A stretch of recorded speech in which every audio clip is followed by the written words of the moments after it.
ನಮಸ್ತೆ. ಇವತ್ತು ಅಕ್ಷಯ ತೃತೀಯ. ಎಲ್ಲರಿಗೂ ಅಕ್ಷಯ ತೃತೀಯದ ಆರ್ಥಿಕ ಶುಭಾಶಯಗಳು. ಸೊ ನಮ್ಮನೇಲೂ ಪೂಜೆ ಎಲ್ಲ ಮುಗ್ದಿದೆ. ಅಕ್ಷಯ ಕುಂಡನೆಲ್ಲ ಇಟ್ಟು ಪೂಜೆ ಮಾಡ್ಕೊಂಡಿದ್ದೀನಿ.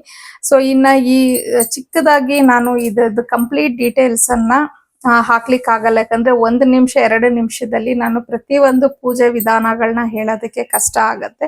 ಯಾಕಂದ್ರೆ ನನಗೆ ತುಂಬಾ ಡೌಟ್ಸ್ ಅನ್ನ ಕೇಳಿದ್ದೀರಾ. ಅಂದ್ರೆ ಅಕ್ಷಯ ಕುಂಡ ಅದೊಳಗಡೆ ಏನೇನ್ ಹಾಕಬೇಕು ಅನ್ನೋದಾಗಿರ್ಬೋದು, ಮತ್ತೆ ಹೋದ ವರ್ಷ ಇಟ್ಟಿರುವಂತ ಅಕ್ಷಯ ಕುಂಡನ ಏನ್ ಮಾಡ್ಬೇಕು, ಹಾಗೆ ಇದು ಪೂಜೆ ಎಲ್ಲ ಆದ್ಮೇಲೆ ಎಷ್ಟೊತ್ತಿಗೆ ಇದನ್ನ ತೆಗ್ದಿಡ್ಬೇಕು, ಎಲ್ಲಿ ಇಡಬೇಕು, ಆ ರೀತಿ ತುಂಬಾ ಕ್ವಶನ್ಸ್ ಎಲ್ಲ ಇದೆ. ಸೊ ಎಲ್ಲಾನು ನಾನು 1-2 ನಿಮಿಷದಲ್ಲಿ ನಿಮ್ಗೆ ಹೇಳಲಿಕ್ಕೆ ಹೌಸ್ ಅಲ್ಲಿ ಇದೀವಿ.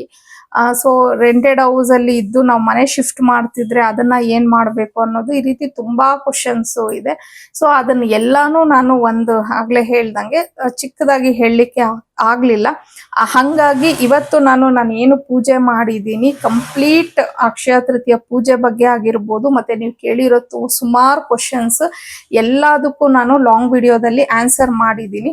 ಅದನ್ನ ಆಲ್ರೆಡಿ ನಾನು ಯೂಟ್ಯೂಬ್ ಅಲ್ಲಿ ಅಪ್ಲೋಡ್ ಮಾಡಿದ್ದೀನಿ. ಯಾಕಂದ್ರೆ ನೀವು ಒಂದ್ ವೇಳೆ ಇವತ್ತು ಪೂಜೆ ಮಾಡ್ಬೇಕು ಅಂತ ಅನ್ಕೊಂಡಿರೋರು ಮಾಡಕ್ಕೆ ಹೆಲ್ಪ್ಫುಲ್ ಆಗ್ಲಿ ಅಂತ ಹೇಳಿ. ಒಂದ್ ವೇಳೆ ಇವತ್ತಾಗಿಲ್ಲ ಅಂದ್ರೆ, ಬೆಳಿಗ್ಗೆ ಆಗಿಲ್ಲ ಅಂದ್ರೆ ನೀವು ಸಂಜೆ ಮಾಡ್ಬೋದು, ಇಲ್ಲ ಸಂಜೆನೂ ಆಗಿಲ್ಲ ಅನ್ನೋರು ನೀವು ಮತ್ತೆ ಯಾವತ್ತು ದಿನ ಮಾಡ್ಬೋದು ಅನ್ನೋದನ್ನು ಸಹ ನಾನು ಶೇರ್ ಮಾಡಿದ್ದೀನಿ. ಸೊ ನಿಮ್ಗೆ ಟೈಮ್ ಇದ್ದು ಇಂಟ್ರೆಸ್ಟ್ ಇದ್ರೆ ಆ ವ್ಲಾಗ್ನ ಒಂದ್ಸತಿ ಚೆಕ್ಔಟ್ ಮಾಡಿ.